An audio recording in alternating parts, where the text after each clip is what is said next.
I want to turn now to Maryland Congressman Dutch Ruppersberger. He is the ranking member of the Intelligence Committee. He was briefed by the FBI and the CIA about the Petraeus investigation yesterday. I'm going to assume you can't give me every single detail that you heard in the briefing, obviously, but I'm curious to know what you still want to know, what you still think is unanswered, not only about Benghazi, but also about this other scandal as well.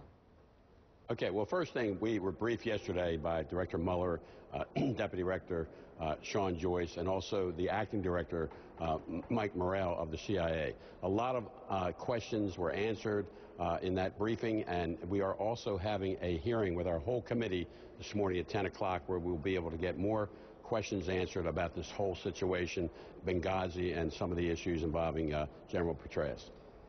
Okay, so in those conversations, do you also want to know about the affair, or are you just going to focus on Benghazi? Or do you just feel like nothing was compromised? No, this is focused on Benghazi. This is focused on Benghazi. This is an active investigation is going on, and as long as that's going on, we're not going to be able to comment, and there's a lot of information on our committee. We're focused on intelligence. We're focusing on national security.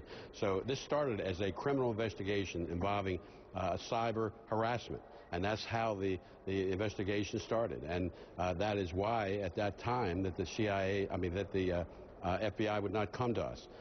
The FBI does not come to the White House when there are criminal investigations, and a lot of that is because of what happened under Nixon and Watergate and Hoover and all of those issues. But if, in fact, there's an intelligence issue, then it would come before our committee.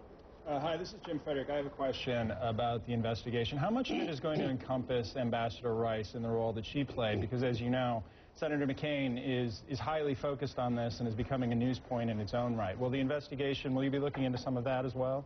No, well, that's will be another committee, and that is the committee that oversees the State Department.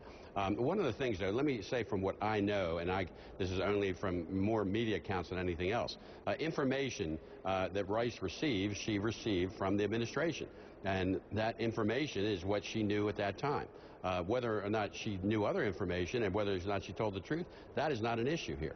So I think the President made a comment about that yesterday, that she received information from his administration, and that's what she went forward with. That is one of the issues and one of the concerns that we have, because we, on the Intelligence Committee, received the same information initially. Since the interviews and the meetings we had yesterday, a lot of that is being cleared up, and especially from the Acting Director now of the CIA, Mike Morrell. Just one follow-up. If she were nominated, would you support her nomination to be Secretary of State? I'm the ranking member on the Intelligence Committee. I don't vote on that, so as far as I know, she's doing a good job. That's up to the President, whether he's going to nominate her, and that's up to the senators on what information comes out about her and about her conduct and about her job. You don't have any opinion, though?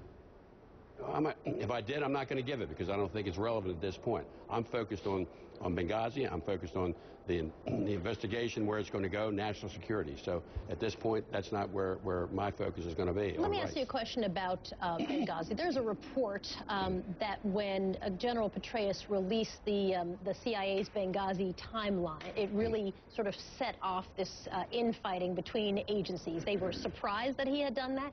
They also felt like this only exacerbated the pointing of fingers. Is that correct? And from my understanding, there was not an infighting between agencies about what happened on the ground.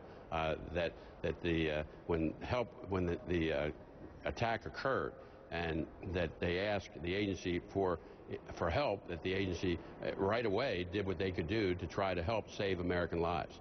And those are some of the facts that need to be cleared up, and what we are focused on and what we will be asking questions about this morning in the intelligence hearing. I should remark that is coming from reporting by Adam Antus and Siobhan Gorman in the Wall Street Journal. So that's where that has come from. Okay. So back for a moment, earlier I was talking to Joe Heck, Congressman, and I was asking him if there are parallels, because my understanding is that he does not support Ambassador Rice being promoted to the Secretary of State, and he was talking about what has been asked of Senator McCain and Senator Graham, which is there some kind of analogy between what we see now with the ambassador and what we have seen before with Condoleezza Rice when she was in the process of being nominated? Do you see something analogous there?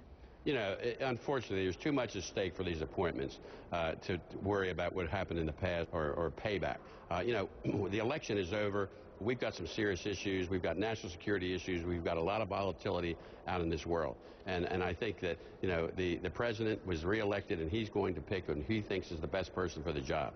And then the process is that the U.S. Senate will confirm those nominations. I hope that all members of Congress and the U.S. Senate will base it on facts and data and not political agendas or not political issues. We've had enough of that. We have to move forward, not only in this arena, but on the fiscal issue that we're going to be dealing with in the next couple of days and weeks also. Congressman Rushberger joining us. He's a Democrat from Maryland. Nice to talk to you, sir. Thank you as always. Good. Got to take a break. Still ahead this morning. It's a